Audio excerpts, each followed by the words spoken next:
remember. What else did we put on our shopping list? Oh, what a mouth-watering smell.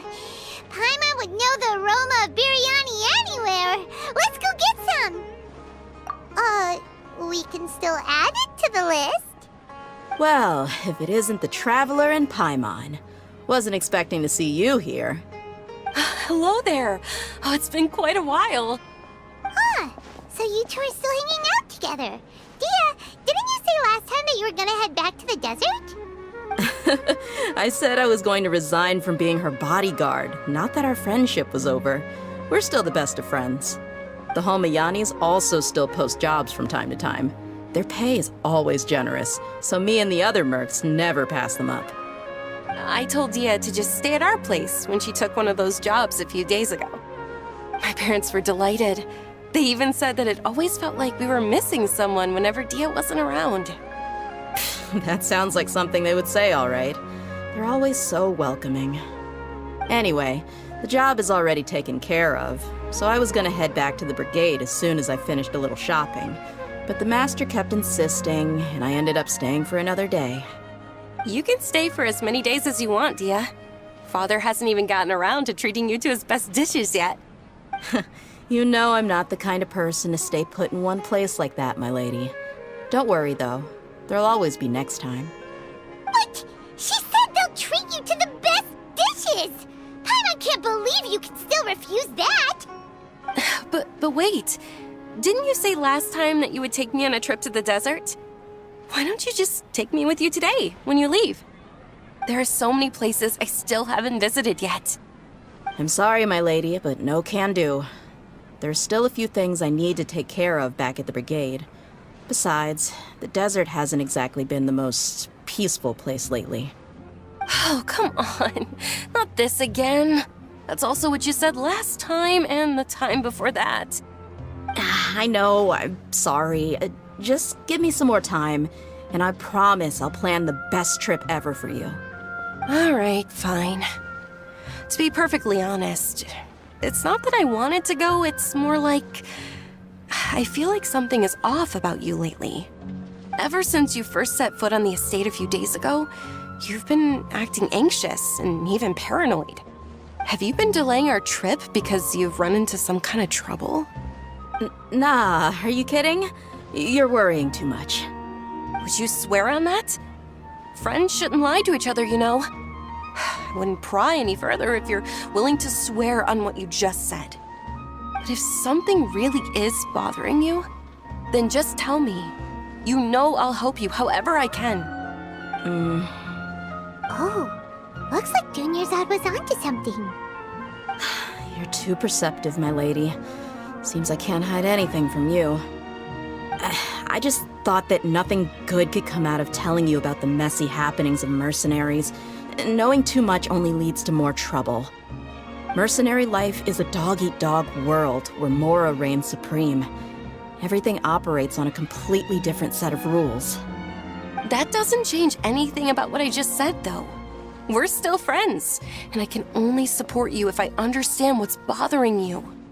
My lady, you're not gonna stop until you drag it out of me, are ya? All right, I'll share what I know. Let's go somewhere else first. This isn't exactly the best place for a discussion. Okay, let's talk here. Just try not to draw any extra attention. As you may already know, the Eremites have both a lot of mercenaries and a complex organizational structure. Many mercs are no different than me, just going around looking for jobs to earn some mora. My brigade is called the Blazing Beasts. We're not a large group, but every member is loyal and brave. However, not all Eremite brigades are like mine. Some are willing to cross all kinds of lines for the sake of mora. The most notorious is a faction known as Deshret's Relics. Deshret's Relics? Judging from the name, they must really look up to... Yep, you got it. I've heard that you've already crossed paths with Ain al-Akmar. They're one of the groups under the Relic's banner. Oh, you mean the group that tried to sell us the Divine Knowledge Capsule? Yeah, they weren't friendly at all. Deshret's Relics is composed of many smaller brigades like Ain al-Ahmar. The Relic's headquarters issues orders to all brigades under his control. On any other day, I would want nothing to do with them. Unfortunately, though, the brigade that's stirring up trouble now is none other than Dehya al-Ahmar. Dakan? I think it means beard or something. Believe me, it's a really stupid name. I found it insufferable for years. Anyway, the real issue is that Dehya al-Ahmar is led by my father, Kusela. Say what now? I think I'm starting to understand your anxiety now. But what did they do? I won't go into details, my lady, but they've been involved in a lot of violent incidents. We're talking hundreds. Hundreds? Yep. The scenes tend to be quite gruesome, too. They strip the victims of all their valuables before murdering them. Not only have they targeted merchant caravans and ordinary citizens, but other mercenary brigades as well. That's beyond terrible. They won't even spare their own kind. I don't know how Deshret's Relic sees it. All I do know is that Dehya al-Ahmar has become more and more aggressive over the last few years. If I don't do something about them, then even my brigade or the people of Aru village could become their next target. I just wish I knew what's driven him to do this. Yeah. How can your father do such terrible things? I don't know. People change. He's always been pretty pathetic. But at least in the past, there were still a few lines that he wouldn't cross. That's setting the bar pretty low. I mean, if he was even remotely decent, then why would I have to leave the brigade and cut all ties with him? He was loud and foolish, with no real sense of purpose. Instead of doing anything useful, he spent most of his time drinking and chasing after women.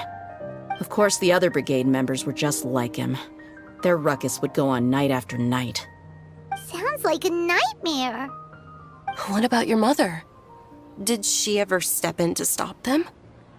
Unfortunately, I never knew my mother. I'm sorry, Dehya. I didn't know. It's all right, my lady. That's pretty common in mercenary circles. Didn't I mention that my father was chasing after women?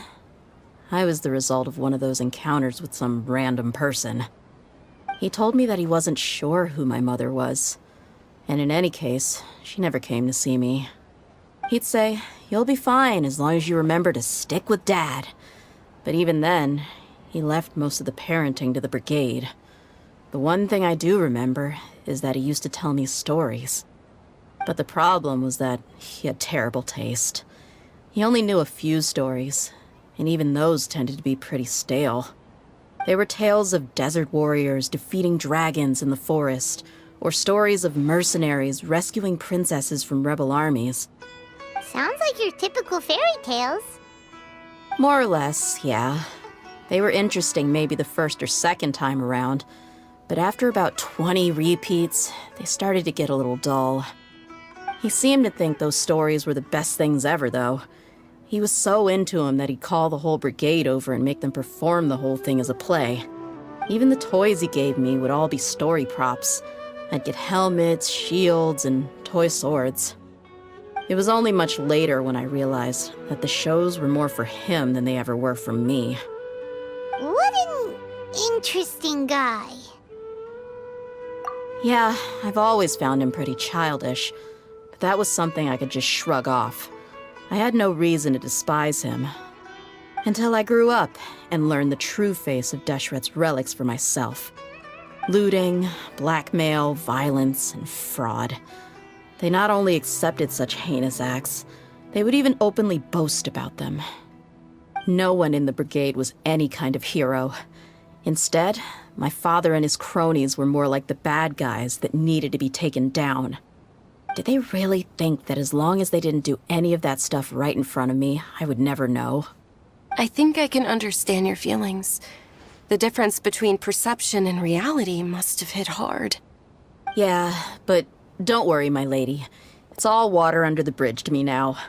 I had a huge argument with my father and left that place behind for good.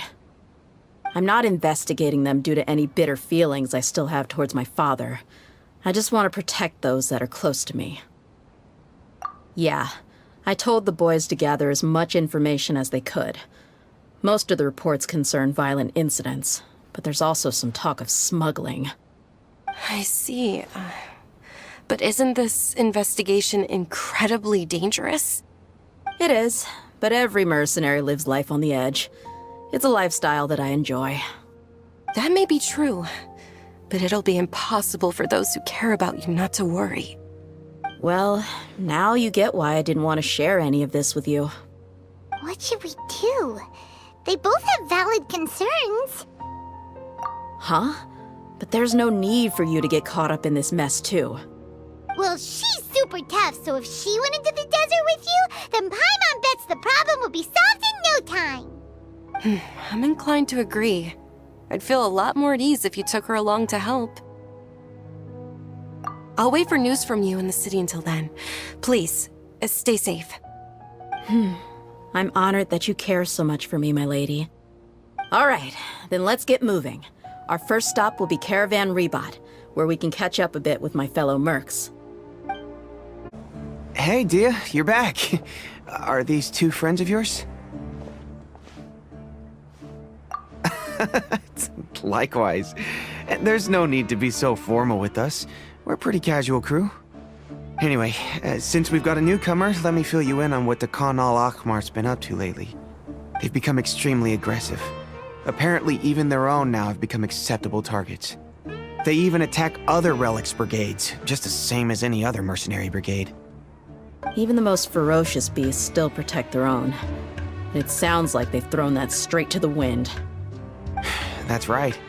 Once they've collected enough loot off the other mercenaries, they sell it off to a different brigade, or turn to merchants on the black market. A portion of their profits is immediately exchanged for more food and weaponry to be used in their next violent operation. That's terrible. Yeah, and it really makes you wonder why they're so desperate for Mora.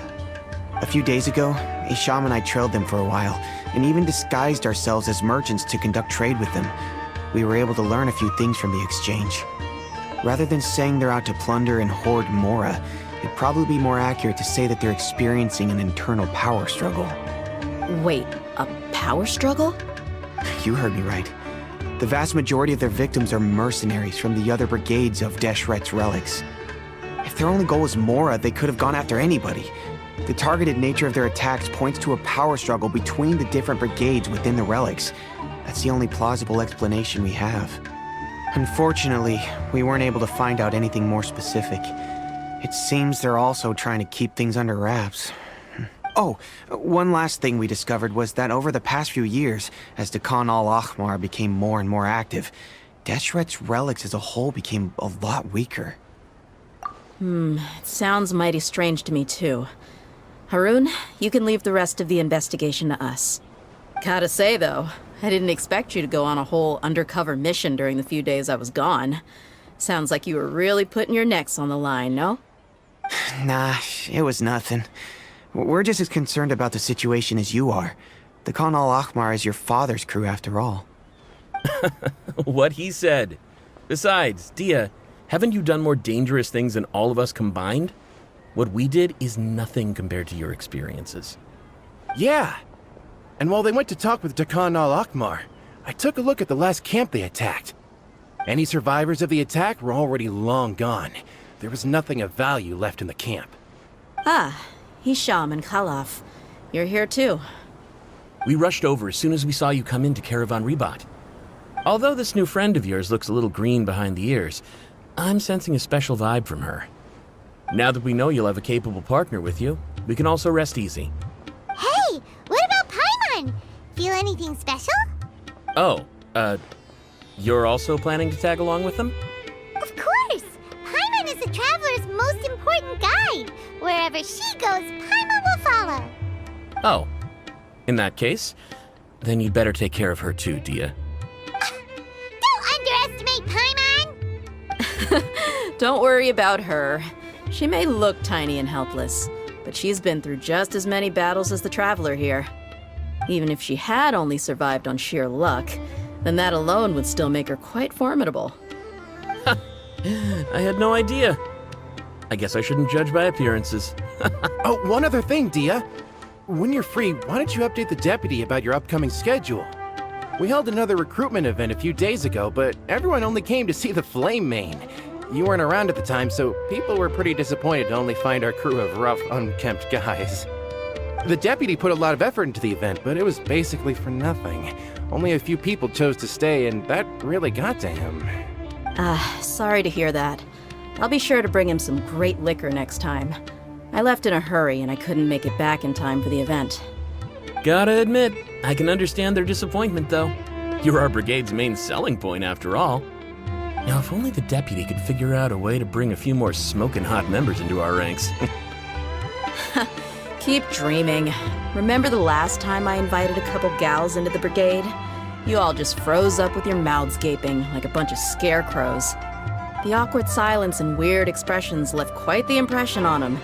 They were originally interested in joining us, but after that, they both told me they were too uncomfortable to stick around. Hey, didn't we agree to never bring that up again? Huh? Wait, are you serious? Why have I never heard about this? I don't think you were part of the brigade yet. Are you kidding me? I missed a once-in-a-lifetime moment like that and you weren't even gonna tell me? All right. We can tell you about it later. Now's not the time. Hey, don't you try to change the subject. You and Hisham get your butts over here and tell me everything right now. Are they always like this? More or less. There aren't many rules or graces when it comes to mercenaries. We're used to just speaking our minds. If someone starts getting under your skin, you just yell right back at them. And if that doesn't put an end to it, then you just challenge them to a fight. But we also don't tend to take many things too seriously. Being direct and getting it all out of your system as soon as things come up is better than keeping everything bottled up, never talking about it. That's also why I never spare their feelings when I talk to them. If I want to laugh, I'll laugh. If I'm angry, then I'll unload on them. It's hard to stop once you get used to it. Though, I can never do that when I'm with the Homiyanis. Hey, knuckleheads! Can you at least tell me the rest of the intel before you go back to your bickering? Yeah, you hear her, Holof? Told you we gotta focus on the investigation first.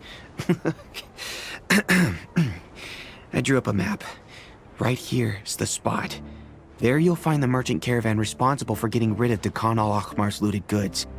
All you gotta do is wait and ambush them in the evening. They'll have no idea what hit them. Perfect. Thanks for that. Be sure to pass my regards to everyone else in the brigade as well. Will do. You stay safe, Dehya. This should be the place. Let's find a spot to hide and bide our time.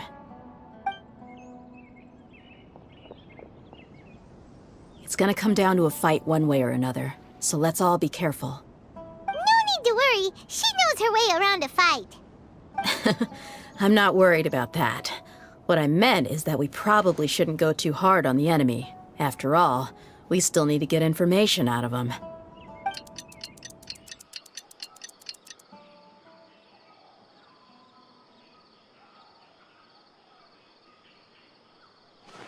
Ah, here they come. You ready? Let's not give them a chance to react and end this quickly.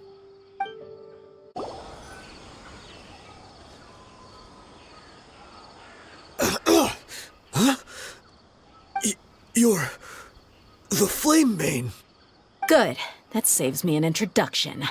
All right, time for a little talk. Are you buddies with Dehya al-Akhmar now? Tell me, what are they after?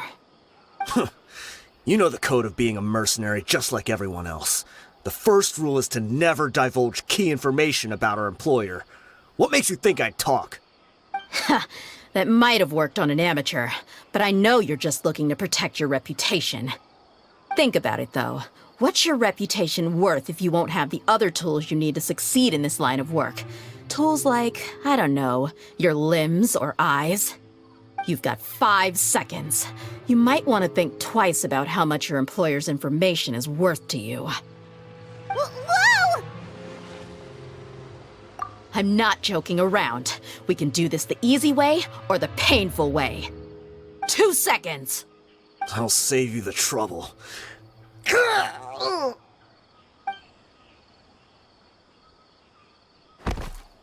Huh? Are you crazy? He tried to bite off his own tongue. Quick, search the area for any first aid supplies. I definitely didn't expect him to go that far. Thankfully, the wound wasn't too deep, and he just passed out from the pain. But why would he be so extreme? I just wanted to test his mettle. You can get a lot of mercenaries to talk just by threatening them. I didn't expect him to be willing to go through so much pain just to deny us some intel. Well, he's out cold for now. We could wait for him to wake up, but maybe it's not a good idea to interrogate him any further. What should we do? Yeah, don't worry about it. It'll be a waste of time to interrogate him again after that. He might just hurt himself again if we start asking. There are lots of goods around here. Let's search the area. Maybe we'll be able to find something. I'm really sorry.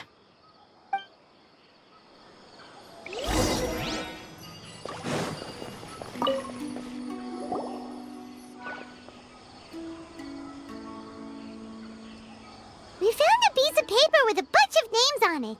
Maybe it's a record of something. Let me take a look. If this really is a merchant caravan, they should have a record of their transactions. Yep. I see an entry for Dakana Lakmar right here. Kusela, Idrisi, Bashar, and Takriti. All familiar names. Dakana Lakmar has been trading for a hefty supply of food, weapons, and medicine.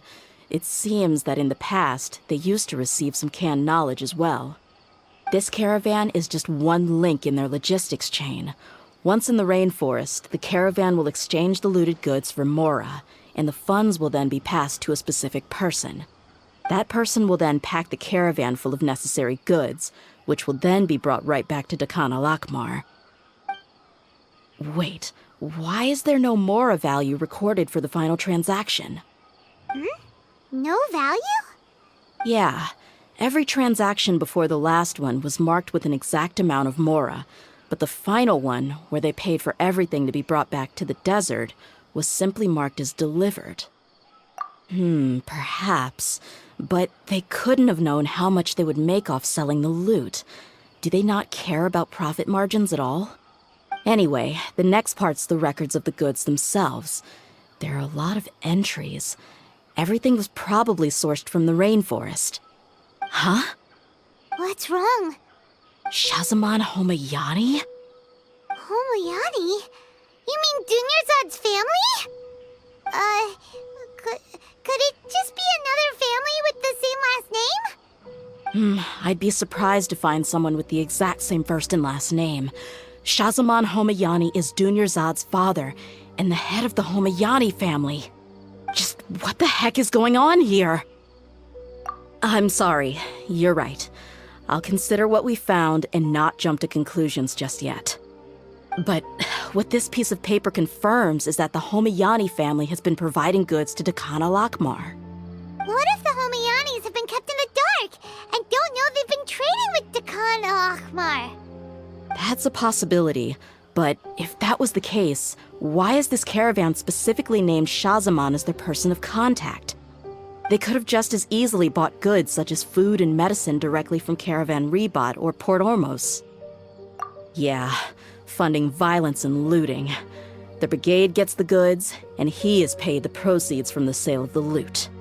But why would he do something like this? It's not like the Homayanis are in need of money. I honestly have no idea. I've been to their estate many times, and I've never noticed anything suspicious. The only potentially large expenditure I could think of would be the treatment costs for Dunyarzad's Elazar. Maybe they borrowed a lot of Mora in the past? But that's still just a speculation. I don't think the master would stoop so low to make Mora. You're probably right. I know my lady's personality, and she wouldn't deliberately keep something like this from us. But what should we do now? All we found is just another mystery. If you ask me, we already have no choice but to confront her about this. I'm not worried. It's too early to make a verdict yet. I still have faith in the Homayanis. Let's go find my lady again. We'll tell her everything and see if she's willing to lend us her support. If we're lucky, we can not only figure out the mystery of this paper, but also follow the trail of breadcrumbs to the people responsible at Dakan al-Akmar. Dehya, are you sure this is the best decision? What if instead of getting the help we need, we just end up revealing everything we've discovered to the enemy?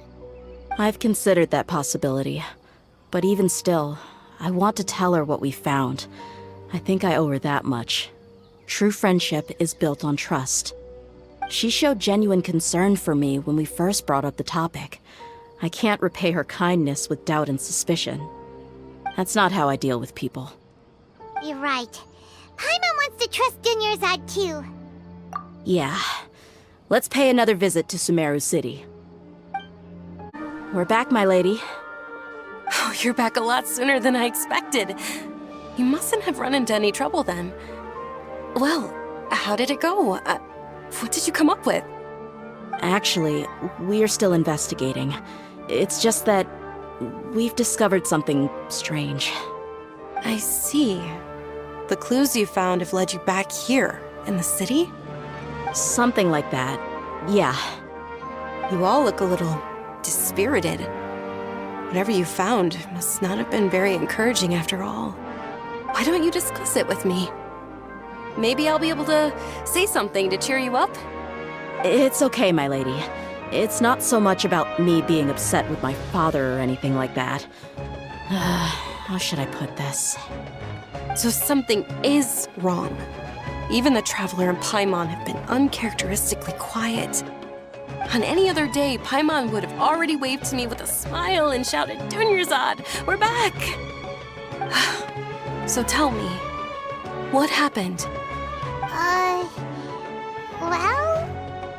My lady, please prepare yourself for what we're going to tell you next. It concerns the Master. The Master? You mean my father? Okay, I understand. Don't worry about me. I'll listen as attentively as I can. My father has been supplying goods to Dakan al-Akmar? Yeah, it makes as little sense to us as it does to you.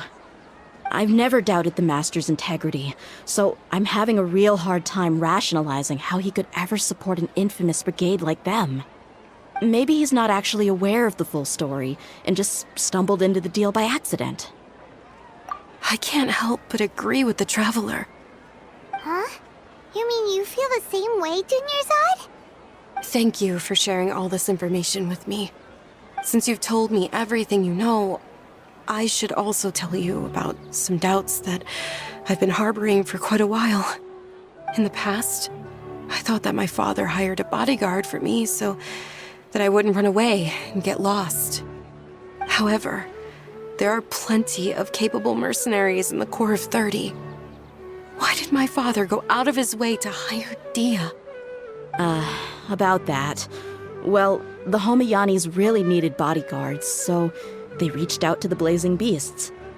Later, the Master told me that I was one of the best mercenaries he'd ever seen, and that I should stick around to become one of his bodyguards. He offered me a pile of mora, so I just signed on. Well, but that didn't really answer my question.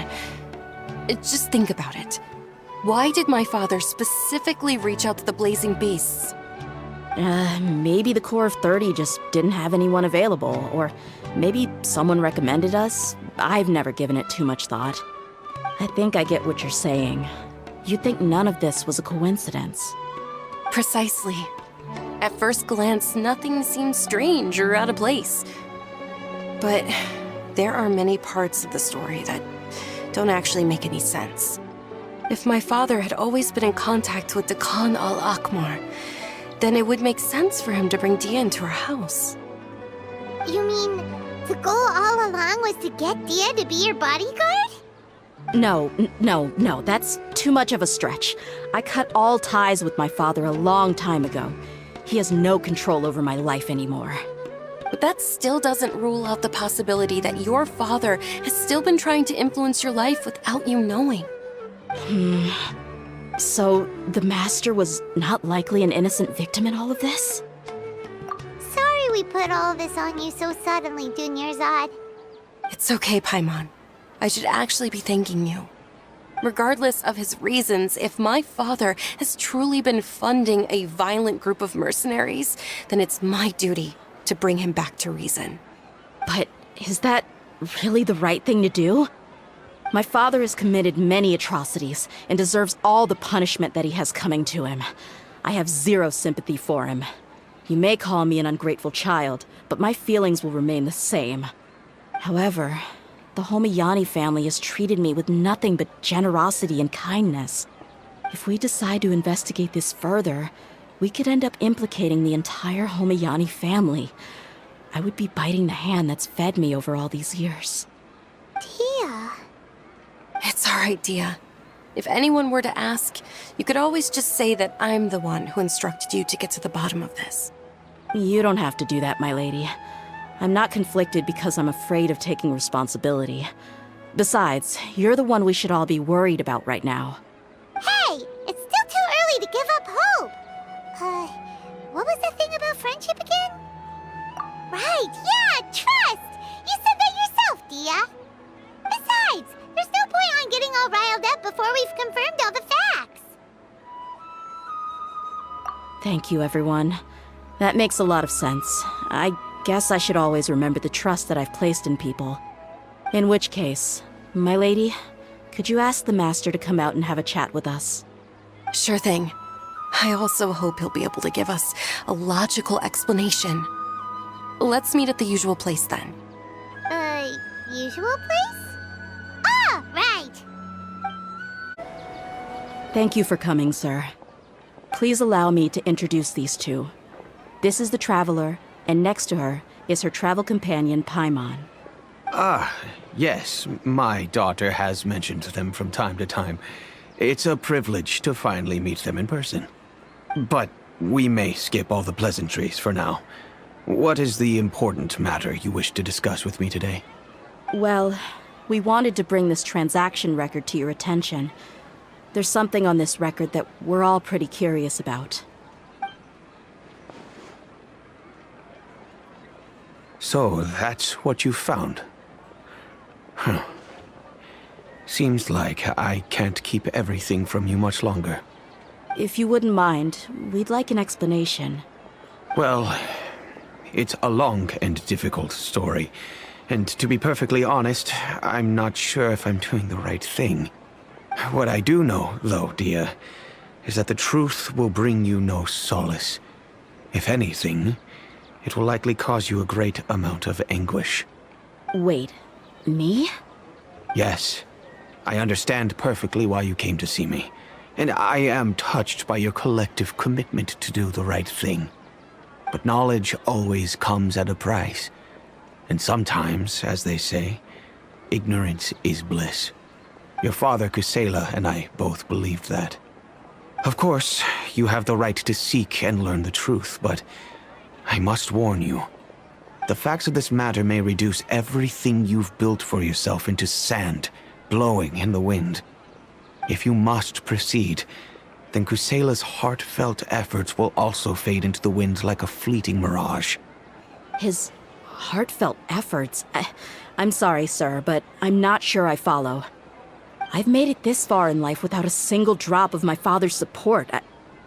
I have my own ideals and ways of looking at the world, as well as people and causes that I've chosen to cherish and fight for. None of these things have anything to do with him. I came here today to support you as the head of the Homiyani family. No warning will change my stance on that. I understand. Then let me tell you a little story. Our family once needed to take a trip to the desert when Dunyarzad was just a baby. Along the way, we were attacked by bandits. They had superior numbers and quickly overpowered our bodyguards.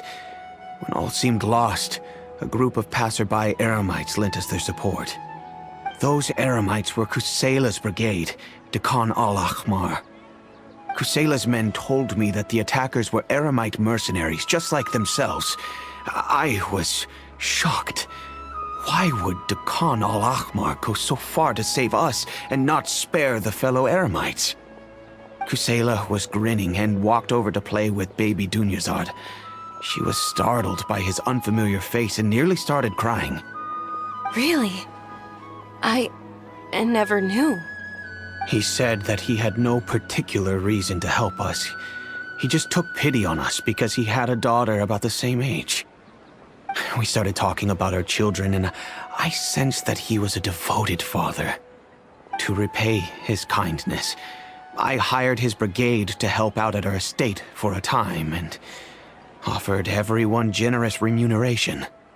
So, that's what happened. It was many years before I saw him again. I almost didn't recognize him the next time he came knocking on my door. The man I knew to be strong and healthy had been reduced to a shell of himself. He couldn't even walk anymore without his cane. So, what happened to him? He was perfectly fine when I left the brigade. I'm not too sure myself. The only thing that didn't change was his cheery disposition. He said there was absolutely nothing to worry about and that he had gotten into a fight. That was all. He then suddenly asked me if Dunyazad, now that she had grown, would need a bodyguard of her own. At the time, Dunyazad was going through a particularly severe bout of her Elazar. There was no need for her to have a bodyguard when she could barely leave the house. But he kept coming back to the topic. Come on, it never hurts to be safe. How do you know a bodyguard won't come in handy one day? I was completely lost at first, until he recommended the Blazing Beasts, and in particular, a mercenary named Dehya. So he was the one who recommended Dehya to you. Indeed. He didn't say it out loud, but it was clear that he saw Deshret's relics as an evil group who would eventually corrupt every member in their ranks. He was already beyond redemption, but he hoped that he would be able to detach his daughter from the vicious world of mercenary life. If Dehya could stay in my house and keep working as a bodyguard, then gradually her affinity for the desert would decrease, and she'd be able to leave her previous life behind. And that's why you offered her such generous compensation? Yes, but not just because of that. From the moment that he asked me for that favor, I also began to see Dehya as my own daughter. And that's also why I tried to persuade you to stay when you asked for permission to leave. I was willing to spend however much it took. Kusela saved my daughter and I all those years ago in the desert. I could never refuse him entrusting his daughter to me. He was always like that, acting like he's oh so smart and self-righteous. Kusela said that he'd reimburse me for a portion of Dehya's fees. I refused to take any mora from him, but he'd always send me funds anyway. Eventually, I just accepted them as a token of his gratitude. And that went on for a while until I received another letter from him a few years ago. The letter contained a request to help him buy food, weapons, medicine, and even explosive materials. Wait! Isn't that around the time that Dakan al-Ahmar started becoming more aggressive? That's right. When I started to hear some nasty rumors, I became wary. I wanted to meet him face to face to discuss things. But by then, he was no longer receptive to my requests to talk. If I had to guess, it's probably because he doesn't want to put Dehya at risk. That thought occurred to me as well. I figured that he probably came to me for help because he had nobody else to turn to. After some deliberation, I decided to send him some food and medicine.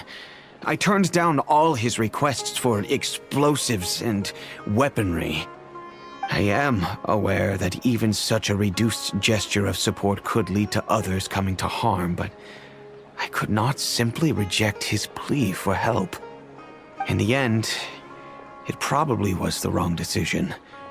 I plugged my ears to the rumors and just chose a solution that made me feel least guilty about myself. If you can, please tell me where he is now. None of the things he's doing right now make any sense if he's just trying to keep me from getting tangled up in his world. If all he wants to do is steer clear of me, then maybe he shouldn't have brought me into this world in the first place. Oh no. Dehya, please don't feel that way. I'm just angry because I can't wrap my head around any of his actions. I don't know. I really don't know. I don't think I can do it. But I guess you do have a point. We haven't uncovered the whole truth yet. We still need to figure out his exact actions and reasoning for these last few years. I'll do my best to help. Of course, anything between the two of you would need to be resolved between you and him alone. I don't know Kusela's exact whereabouts. Outside of supplying his brigade with some goods, I tried my best to avoid getting involved any further with him. However, there's a man on the list named Jawed. He used to be a mercenary in the desert and is now a member of the Corps of 30. He's responsible for supplying weapons and liaising with the Dakan al-Akhmar's merchant caravan. I think he should know Kusela. I've heard that he likes to have a few drinks alone and enjoy the cool wind at night outside the tavern. Maybe you'll be able to find him there. Understood. Thank you, sir. Then I guess this is bye for now, unless... I'll stay and be with my father here. To be honest, I'm still a little dazed and haven't finished processing everything quite yet. My father has indeed done something wrong, but if I think about it, I'm also not sure if there was a right way to handle this problem. I feel like our only course of action is to turn everything we know over to the Corps of 30 and let them render judgment. Yes. I am prepared to accept whatever verdict they choose. It's time to face my mistakes. Huh? Who are you guys? I know what you've been up to. Smuggling weapons to violent brigades in the desert while working for the Corps? Pretty bold, if you ask me. Shh! Keep your voice down. How do you know all that? Come with me. We should take this elsewhere. I'll be happy to talk things over once we're somewhere private.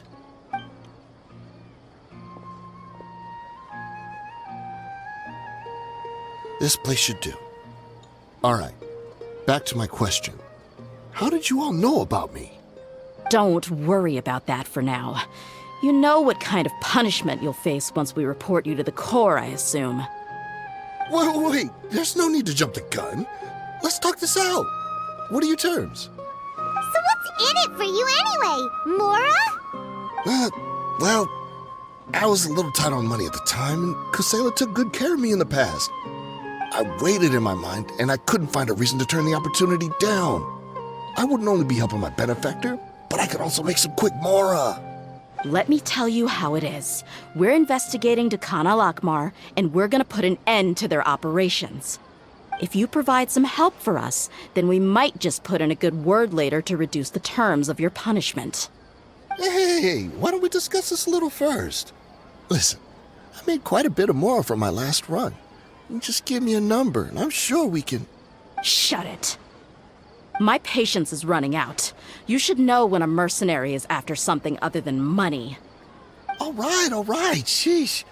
But you gotta promise you'll put in some nice words for me later. They're always on the move. Here's the spot they were at the last time I made my delivery to the desert. Feel free to go have a look. I'm just telling you, though, it's not on me if they're not there anymore. Sure. And then you can forget about any nice words from us.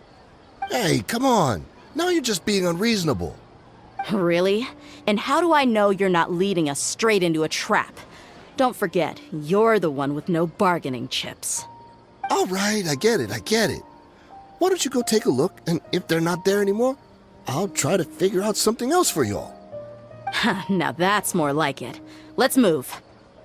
And as for you, try to stick around the city until we get back.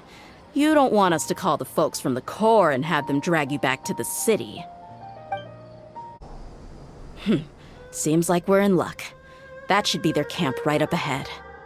Let's go. We'll finally get to the bottom of this ourselves. She's so strong.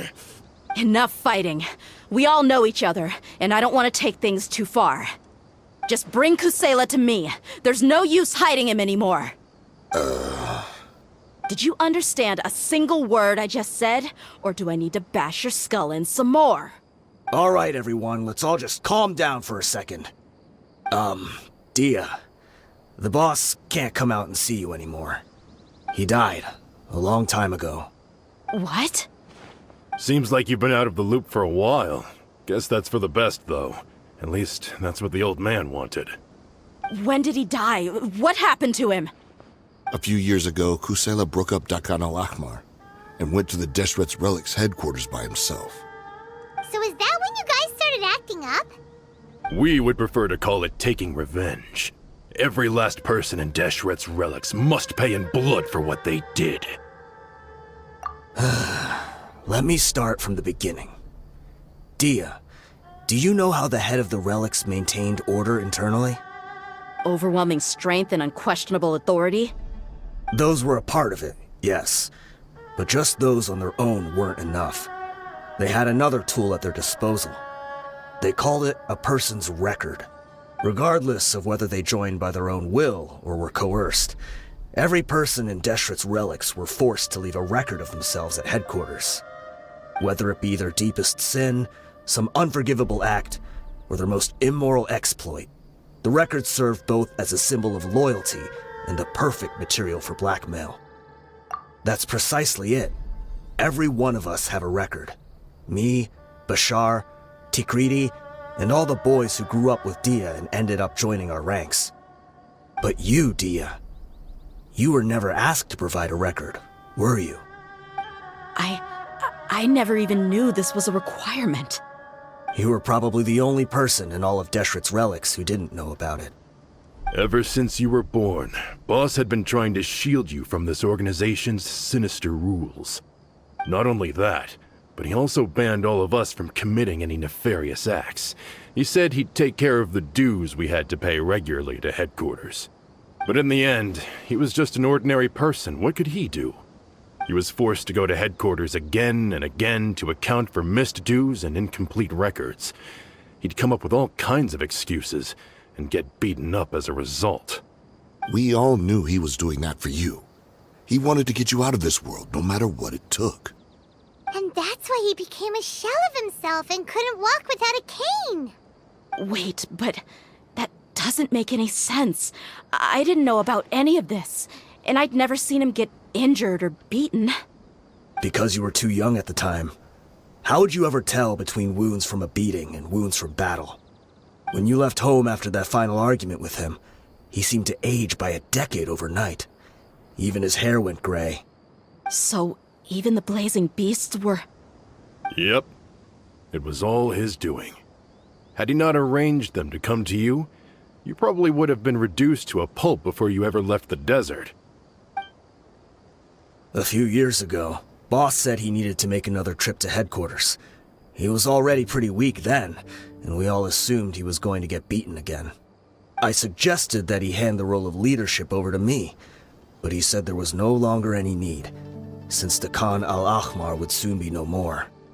His words made no sense to me, but that night, we heard that a massive fire tore through headquarters and razed everyone's records to ash. Everyone gained their freedom that night. Many members fled, not just from our ranks, but from the other brigades as well. But how could we leave with a clear conscience? All of us who knew exactly what had happened. The boss can't have just died for nothing. Those heartless jerks at headquarters took him from us. From that point on, the sole purpose of the Khan al-Ahmar became revenge. The big fire that Boss started was quite a blow to headquarters' strength. It's given us the opportunity to launch our attack. Even though we're outnumbered, we vowed to see our revenge through to the very end. There were people from headquarters who changed their names and went into hiding. Some fled to other brigades, and others escaped to the rainforest. But we won't let any of them escape our wrath. They'll all pay for what they've done. We've suffered plenty of losses as well. To keep going, we need an enormous amount of supplies, from food and medicine to weaponry and explosives.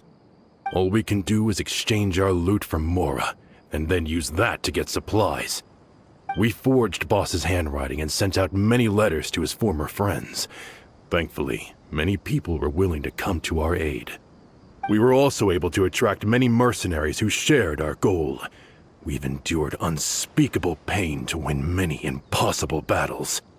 Deshret's relics have become weaker and weaker, and now we finally have an opportunity to directly strike their headquarters. Paimon doesn't know what to say anymore.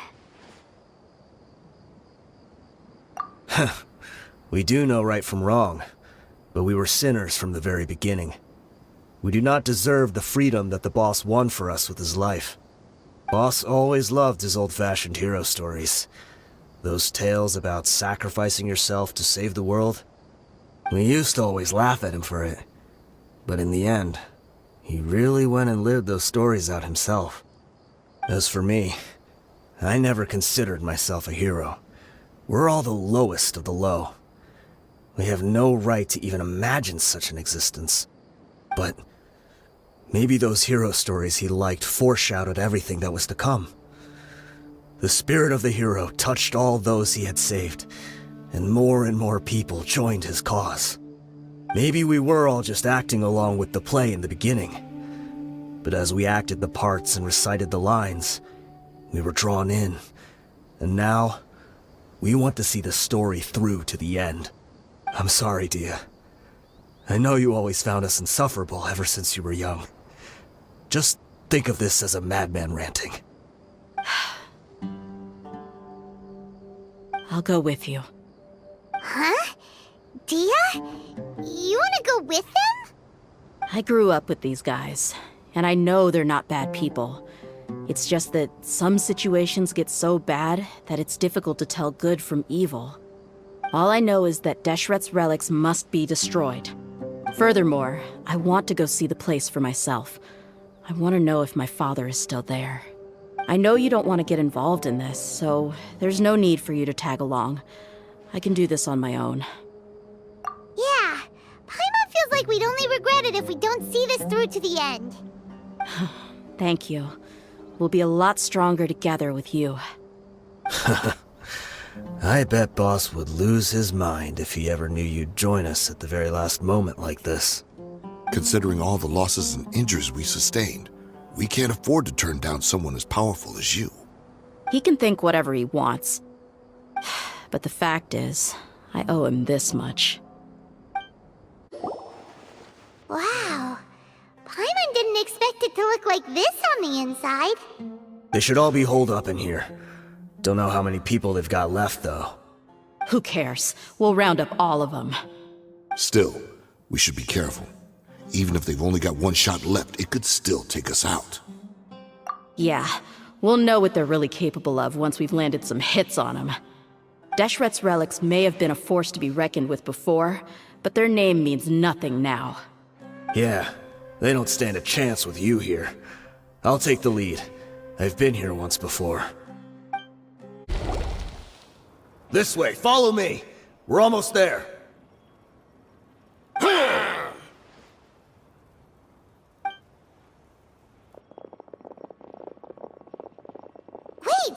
They went charging ahead without checking for any traps!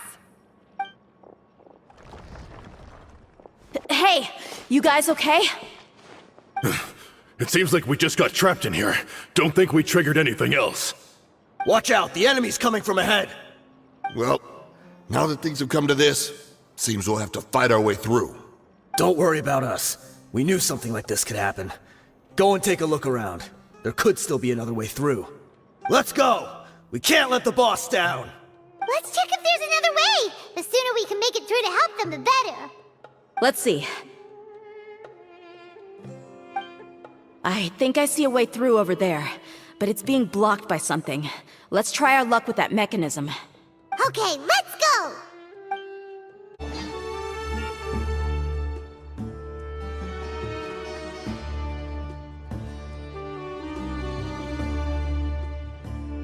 I wasn't expecting anyone to make it through from the other side. But as a desert dweller, I suppose we should be used to our folks defying all expectations. Don't waste your breath. You have nowhere to run. Run? Had I wanted to run, I would have fled 1,000 times already. I witnessed the golden age of Deshret's relics. Even if I could leave this place behind, all that awaits me now are endless days of humiliation and ruin. Even now, my brothers and I still believe in one thing. The greatest should never live to remember their fall. So you want to go out in a blaze of glory. Let us draw our weapons! We will show them the true power King Deshret bestowed upon his followers. They are but two, while we hold within ourselves the entirety of the relic's glory! The commander has finally fallen. But they're still coming at us! This place is like a gladiator's ring. They just keep coming no matter how many we beat! Yes, keep fighting! There's no need to fear, and no need to back down! This is our last stand! When the next wave comes, try to draw away their attacks. I'm going to see if I can take out that high platform.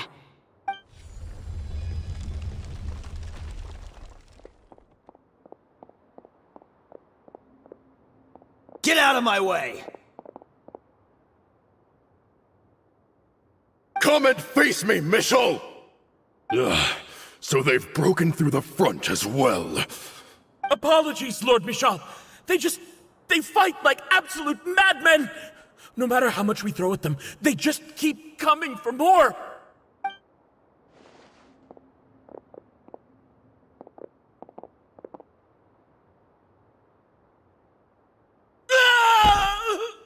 So, it would seem like this is the end.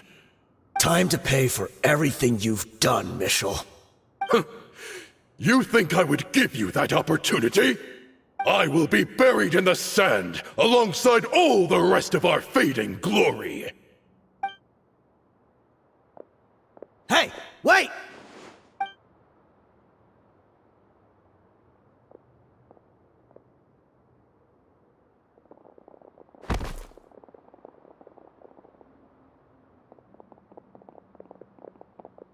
We were too late. It's over. There's no more need to fight. But if you're still going to cling on to your so-called mercenary's pride, then I'll give you all a good beating as well.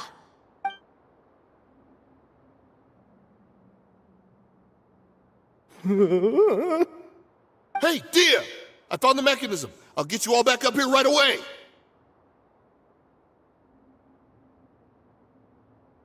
Let's go. Who are you filthy rats? And why are you always pestering us? You call yourself a member of the infamous Deshret's relics, and you still can't even tell who's made it all the way to your headquarters? Who knows what intent a bunch of rats may have? We try to catch a couple, and you all just show up on the other side instead. How are we supposed to figure out what you're after? Hey, have you ever heard of a man by the name of Kusela?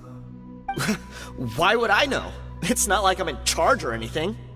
This is your last chance to talk.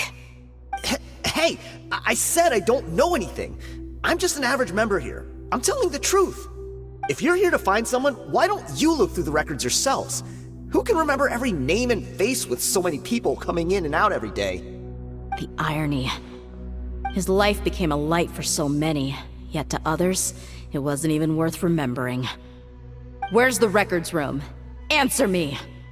It's right over there. All the files are in there. You can go through them as much as you want.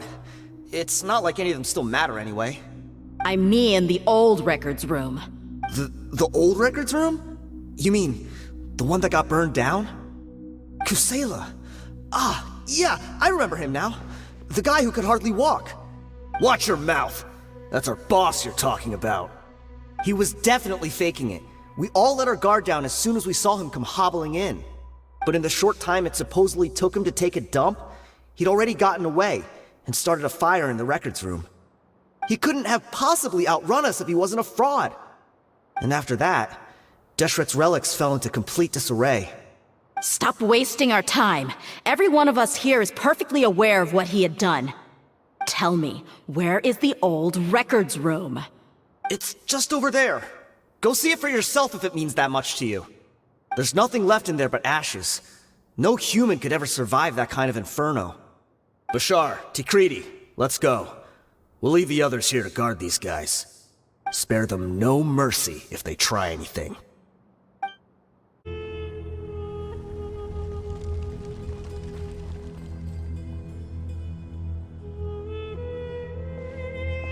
So, this was his final destination. How did he do it? Getting past all the guards with a limp and sneaking in here to start a fire? If he was nimble enough to do that, then he must have been able to get out of here after starting the fire, right? Dehya. I'm sorry. I know it's just wishful thinking. Let's look around. Maybe we can find something that's been left behind.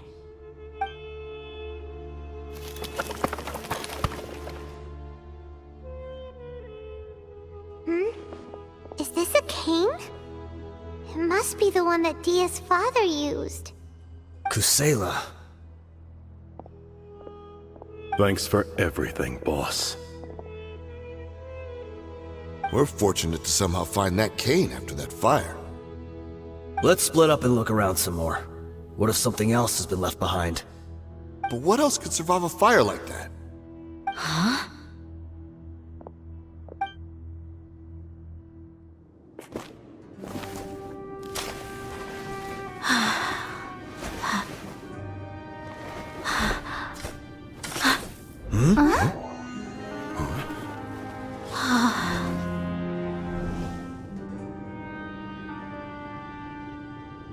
Thought so. Wait! Isn't that the toy sword you played with as a child?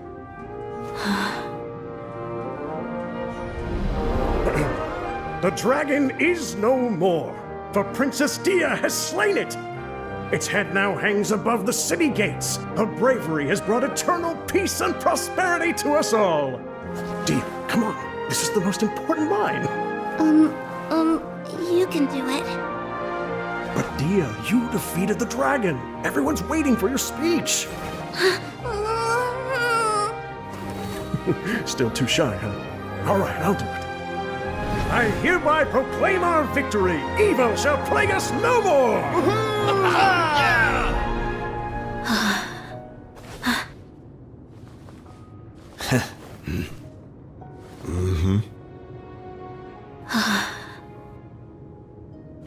I hereby proclaim our victory. Evil shall plague us no more, Dad.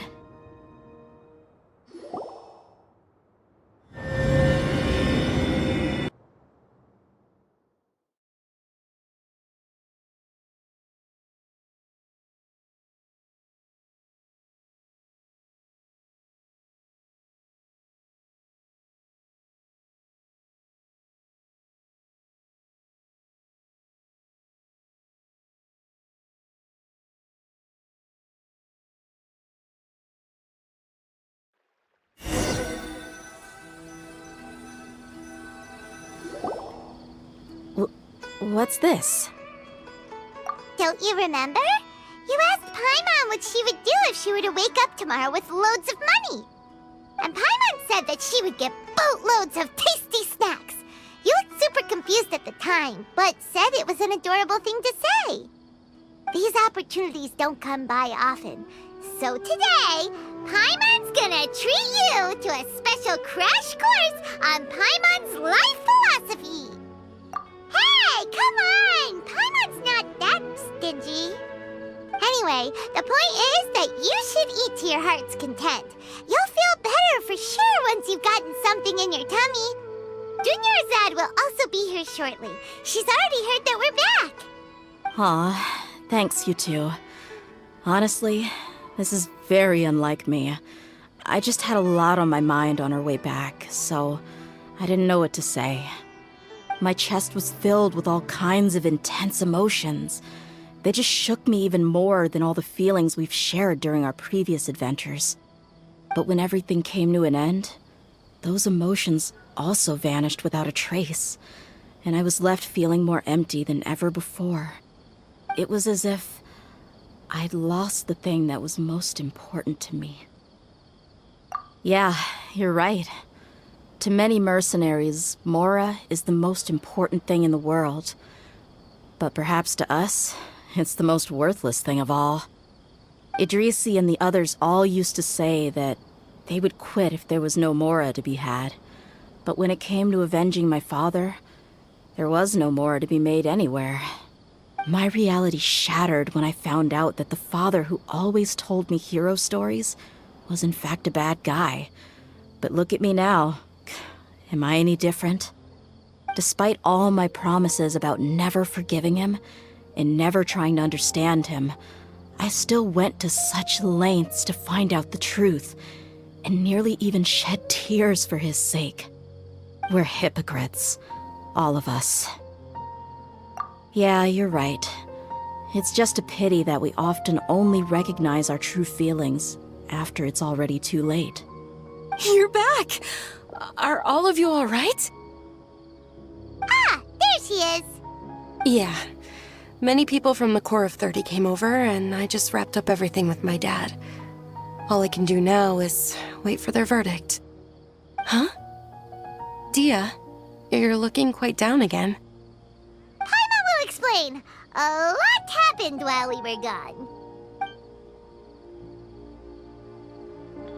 I'm sorry. I really should have controlled my emotions better. I just... It's all right, my lady.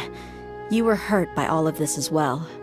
Truth be told, I'm starting to feel a little guilty watching you cry like this. But Dehya, your pain must be even worse. You shouldn't need to comfort me. Hey, don't worry about me. If anything, this whole thing has finally shown me the difference between illusion and reality. My father probably thought that people could settle into new lives as long as they moved to a new environment. That thought has even crossed my mind a few times. It's like saying, what's wrong with adapting to a new life? However, there was always something deep within my mind that refused to accept it. This impulse brought me great turmoil, and even made me feel ashamed for turning my back on your father's kindness. But now that I consider it again, it all makes sense.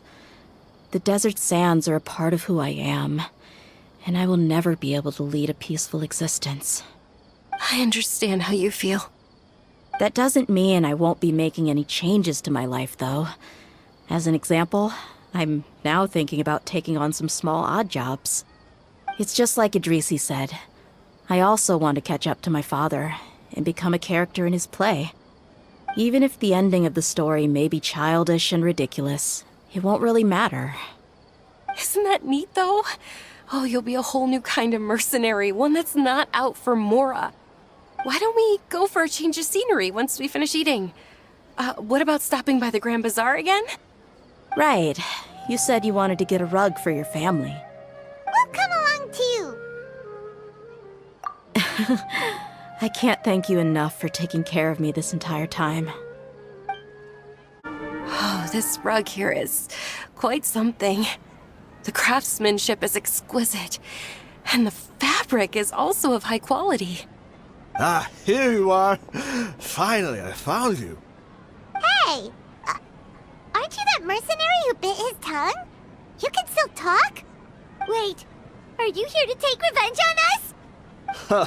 What are you talking about? Do I look like I could take you all in a fight? I just came here to give you something. I'll be on my way to give myself up to the Corps after this. Once I woke up, I hurried to the Khan al-Ahmar's camp, hoping to alert them to your presence.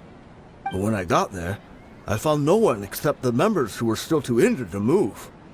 Ah, so you probably got there after us. Yeah, they told me that they had exacted their revenge, and everyone had turned themselves in to the authorities. Even that last camp was not going to last for much longer. I had joined the cause to repay an old favor from Kusela. Now that everyone's already turned themselves in, I might as well do the same.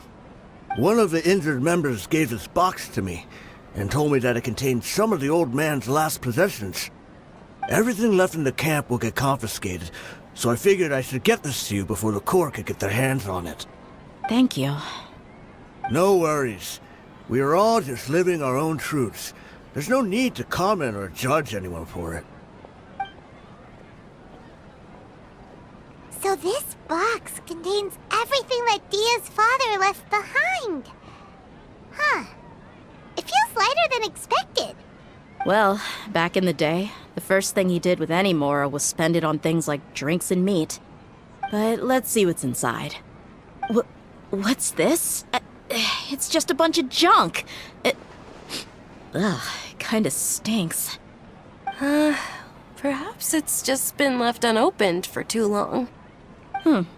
A handwritten copy of a storybook. The paper's already yellowed, and it looks like it's about to fall apart. It was against the Academia's rules to possess books for personal use. If he was going to break that rule, he could have at least copied something useful. That probably means this was really important to him. And here are a few bags of children's snacks. The packaging's completely deteriorated. Maybe that's where the smell was coming from. Did he get those for you? Yeah, but here's the thing, though. Even when I was a child, I was never a fan of these kinds of snacks. He'd always say that he got them for me, but in the end, he always ate more than I ever did. Who even leaves snacks in a box like this anyway? Isn't that just common sense? Forget it. Let me see what else is in here. A razor, some buttons, some round iron tiles, a wooden toy puppet, a wool scarf, which from the looks of it probably belonged to a woman, and a hair clip? Why are these things here? I'm suddenly feeling a little scared. I'm sorry, my lady, but this is just the kind of man he was. He probably saw this box as some kind of personal trash heap and dumped any and everything in there. 2 empty liquor bottles. Tell me, you guys, are these the kinds of things that a normal person would leave behind? Huh? There's something in the bottle! Oh, you're right. All right, I got it out. It seems to be a piece of paper with some writing on it. The bottom part's all damaged from moisture, though. Let's hope the writing didn't smudge. I was suddenly seized with an urge to write a letter after finishing this bottle. I just folded it up and left it in the bottle, though. If I end up forgetting about it, it won't really matter. To Dehya. It's a letter for me? It's all right. I'll just read it out. If he went to the trouble of writing a letter, there must have been some important things that he wanted to say. Or at least record down. My condition's becoming worse and worse. Can't even walk without a cane anymore, much less go out and have fun. Guess I don't have many days left. If you're reading this letter, then I suppose I'm already long gone. You were adorable as a baby. Everyone loved you. And regardless of whether you were crying or laughing, everyone enjoyed having you in the group. But once you grew a bit older, you were no longer nearly as happy or cute. It's probably Idrisi's fault. He was never up to any good. Can you believe this guy? He can point the finger at himself. Anyway, back to the point. To summarize, I'm writing this so you would know not to feel sad for me, even if you end up finding out the truth. The reason being that I was never your father to begin with. Wait, what? Surely, he must be joking, right? I don't know. I was quite formidable when I was young, and 100 times cooler than some so-called flame main. Really felt like the whole world was under my feet. With just a teeny tiny bit of effort, I felt I could rule over the entire desert. But as fate would have it, I went out into the desert for a drink one day and discovered a baby in the sands. It was you. You were just lying there, small and helpless. You were so tiny that if the wind blew for just a little while longer, you would have been buried forever. But your cries were so loud they made my head hurt. Now that I think of it, you really were a bundle of energy. Sounds like he's serious. I told Idrisi and the others that I had slipped up with a woman while out and about. None of them even doubted me. I'm sorry that I had to lie to them for so long, but I really had no other choice. I was their most esteemed leader, after all. It's not like I could just tell them that I suddenly wanted to play at being a father. At this rate, I'll puke up all the liquor I just drank from this bottle. Anyway, Dehya, you possess the kind of freedom and kindness that we could only dream of. As far as how you should live your life, that'll be up to you to decide. That's the end of the letter. In the end, he was still thinking of me as a little child.